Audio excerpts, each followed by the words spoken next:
Merry Christmas, everybody. Hi, this is Pranley, also known as Lateriser 12, and this is my Gameweek 18 team selection video. First and foremost, a big thank you to all of you. We got to our target of 35k subscribers before Christmas. It actually happened on Christmas Day, so that was quite lovely. Wishing all of you a very Merry Christmas. I hope you guys are having the loveliest holidays with your friends, family, loved ones as well. And we're here to assist and be on the journey with you guys as well. I'm recording this at 11 o'clock in the morning, India time on Boxing Day. And I'm going to keep this a short one because the deadline's in a few hours. And I'm guessing most of you guys have made your transfers already. So without further ado, let's get right into it. Let's talk about my week. Last week, I got 85 points. It could have been 105 points if I didn't do my move, which was Rogers to Ahmad. I lost about 14 points in there. And then I did Nuri to Robinson. Now, if I waited for more information, I couldn't afford the move if the Ahmad and Robinson rose, and I was zero point 0.0 million in the bank for the move. I currently have 0.0 million in the bank, and I've had 0.0 million in the bank for the last 7 or 8 weeks. So if I waited for information, I would have gotten information that Tete is injured for 8 to 9 weeks, and I could have just done Nuri to Tete. But I am not too sad. Rogers looked bloody good. I'm not too sad because I think Ahmad will eventually come through. Fingers crossed. And FPL like life is about consolidating your current position. You can't go back in the past and change things up. But outside of that, not too bad. Gabriel with a 4-pointer, Raya with a 3-pointer. I think this might be the last week with a triple Arsenal defense for me. I don't have Saka, so I don't have that issue for me. And we spoke about Saka replacements at length on the pod on a couple of days ago. If you guys haven't checked it out, I highly recommend you do. We did it on Monday, and I think it was a fabulous discussion with regards to Saka replacements. Robinson got a 6-pointer. He was on 8 points just and became 6 points with two in the last 5 odd minutes. Salah captain, really good. Palmer Weiss, Enzo 3, Amar 2, Isak 17-pointer.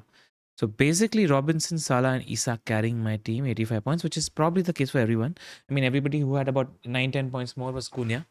I just realized, Pras made me realize that the guys who did Haaland to Cunha, just that move alone in game week 10 are 30 points up, man. Haaland needs to make that up with a certain captaincy coming soon. Not this week, though. This week, Salah's the captain. But I've seen a lot of Haaland teams. For Haaland teams, I think my team is in a decent position. I've got Salah, Palmer, Isak. I've got triple Arsenal defense, and I've got Haaland. I think the slight weakness in my team is just Enzo and Ahmad, two lightweight midfielders, which I am hoping to address in a few weeks' time, or maybe even next game week. We'll talk about my path. All right, man. We are also on a nice tone. We were at 2.6 million about 3 game weeks ago, and we are 1.3 million now. The ranks almost halved, and 1 million is 14 points away. I think I want to get there in the next 2 game weeks and get into the top 1 million and push on now. It's time to play aggressive FPL. I've been thinking of aggressive moves as well, so we'll see. Right, a lot of people were thinking about the triple captaincy for Salah in game week 20 in this game week 18. But the news that has emerged has put me a little off, which I'll cover on the next slide.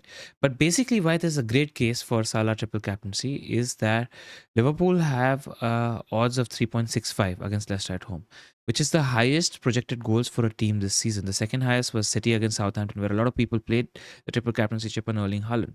So it's looking really good in terms of projected goals for a team. My only issue is the next game that Liverpool have is 2 days away. So the gap is small. So will there be managed minutes once the game's won, etc.? If the game's won, it means that there are goals. But ideally, I'd want a week distance and 90 minutes without worrying if I'm using the triple captaincy on Salah. And anyway, this is the piece of news that has emerged, where Tala and now Ben Crellin also confirmed with his tweet yesterday that the rumored double game week for Everton and Liverpool in Game Week 24 does not seem possible because of the scheduling and the dates of the Carabao Cup for the semi-final. So now, depending on the fourth round draw for the FA Cup and the Champions League playoffs, if there's a double game week happening now, it probably looks like it's going to be in Game Week 25, which means it might give Liverpool a double game week of Wolves at home and Everton away. Earlier, it was Everton away and Bournemouth away. Wolves at home and Everton away is just a lot better for a triple captaincy perspective compared to Everton away and Bournemouth away. So I think if this double game week comes, I'm more inclined on using either the triple captaincy chip or the what do you call assistant manager chip in this double game week 25. So we're okay there. I don't think I'm going to use a triple captaincy chip. However much the odds are in favor of Mo Salah right now. Plus, I'm at 1.3 million, right? We want to chase rank. We might be going slightly differential. 2.4 goal scoring odds for City. I hope that comes through. Mr. Erling Haaland is blanked on more occasions than not, but I think the next 5 game weeks won't be as bad. I think the next 5 game weeks, I won't plug the amount of margin I've lost, but I think I'll be plugging a lot more. And I lucked out, right, with the Saka injury because what am I taking on in the template? I've been taking on Cunha, which hasn't worked out. I've been taking on Saka. Saka's blanked in 3.5 weeks and he got injured. So I've been fine there and I've been taking on Trent. Trent's been all right too. And I might want to make a plan for Trent given the double gimmick 25 that I spoke about. So outside of that, I've been fine because I've had Isak who's done really well. That move that I made, the Boomo downgrade after Boomo's haul to fund Isak through Enzo has just worked wonders because Isak has plundered a lot of points in the last 2 game weeks. And I'm really proud of that move. Right. Chelsea 2.35. A lot of people are worried about Enzo's positioning, but like I mentioned on the pod, it had to do with the fact that Lavia was injured and Cucurella was banned. Cucurella is back from suspension now because he does the inverting, which helps Enzo push forward in midfield. Or Casiro does the inverting, which helps Enzo push forward in midfield, and then Enzo and Lavia playing in midfield. So I think at least Cucurella playing back will help Enzo's chances of pushing forward. Uh, what else? United have 1.8 odds. I'm hoping Ahmad comes through. Nothing else. Arsenal have the highest clean sheet odds, 52%. I hope that comes through for my triple Arsenal clean sheet. Trent looks great, man. Trent actually scored a 24-pointer, if I'm not mistaken, in the Boxing Day game I think it was, I'm not sure if it was at home or away against Leicester. So a little worried about this fixture. And if I could have more pieces in this game, Liverpool against Leicester, because there's brace potential, hat-trick potential if you get a player who's starting. Even Trent has got an assist, 2 goals. Is just looking good for Trent. I'm worried about not owning Trent in this game. But like I said, we'll be talking about my team. You know what? I'll just quickly discuss Saka replacements as well. Pretty clear. If you're going long term, my preferred Saka replacement is Gordon because I think the fixtures are great. Aston Villa and United are slightly tough, but after that, you've got Spurs, Wolves, Bournemouth, Southampton. Even after that, the fixtures are great. Newcastle are attacked. That's spurring the fifth in the league for XG in the last 6 games. And I think he's good. I just think the points have fallen to Isak and Murphy in the last 2 or 3 weeks. If the Murphy points fell to Gordon, a lot more people would be on Gordon. People have gone Bruno. I'm not feeling the Bruno pick at the moment. I think the entry point for Bruno is in Game Week 21, if at all. But it could work out. Just know that when you're buying a Bruno, you're getting probably 30 to 40% of his game time in CM and 60% of his game time in the front three. That's it. I just feel like Newcastle United, Liverpool, and Arsenal are a better attack than Man United at the moment, which is why I would want to punt elsewhere if I was looking for a Saka replacement. If I was actually had the Saka issue, I would have probably gone one of two picks and I would have gambled. I would have either gone Luis Diaz because I think he's front choice. I think first choice. I think the first choice front three for Liverpool will be Diaz, Jota, and Salah. And I'm expecting something like 3 starts, 1 benching in 4 Premier League games on an average when it comes to Luis Diaz. Now, that could happen in Leicester. That could happen against West Ham. We don't know. But I just think he's first choice. I think he's an incredible pick. I would punt on him for this run. Leicester at home, West Ham away, United at home, Forest away, Brentford away, Ipswich. Or I would go Martinelli. Because I think he looked really good in that 65 minutes that he played on the right wing against Palace. He's looked really good in the right wing in the end of last season against Everton too. And my friend Jazzy reminded me that he scored then also. And I just think with Jesus confident right now and causing chaos in the with his pressing, etc., I don't think Arsenal will face that many problems scoring goals. In fact, I think Ipswich, Brentford away, Brighton away, Spurs at home, these 4 games, they go 10 goals or more. And I might want a piece of that action, which is why I'm probably, if Martinelli looks good against Ipswich at home this week, I might buy him next week for Brentford, Brighton, Tottenham, Wolves, Villa, Wolves. I just like him as a pick. So I would either go Diaz or Martinelli if I was picking. And if you're going cheap, I would look at Ispana Sarr. Perfectly good entry point, Bournemouth away or Southampton. Bournemouth tend to concede shots as well. So Palace have a great run of fixtures. He's cheap. Then they have a great run of fixtures for a long time. I will take the credit. Said Diaz, Sar was a good pick before any of the content creators cited him as a good pick. Way back in Game Week 15, if I'm not mistaken, because I remember the Villa game where he broke through on multiple occasions, and I'm like, this guy, I think, is cementing his position. Ever since, Glasner's also been singing his praises every week, saying that he's good, he's good, he's good. So him and Munoz have a great relationship. What am I planning to do with my team? So Arsenal, I think, have a great run of fixtures from an attacking point of view. Not sure about a defensive point of view. And Zoff shares the concern that without Saka, actually, how good will be they? How good will they be attacking? That's actually a concern, and we might need to see how Arteta sets up. And will they struggle? Will they not scoring goals? I just think that these games, especially Brentford, Brighton, Tottenham, will need Jesus' pace and Martinelli's pace, and they will be useful in transition and they will score goals. But the point I was coming to is that Brentford, Brighton, Spurs, Villa is not good from a clean sheet point of view.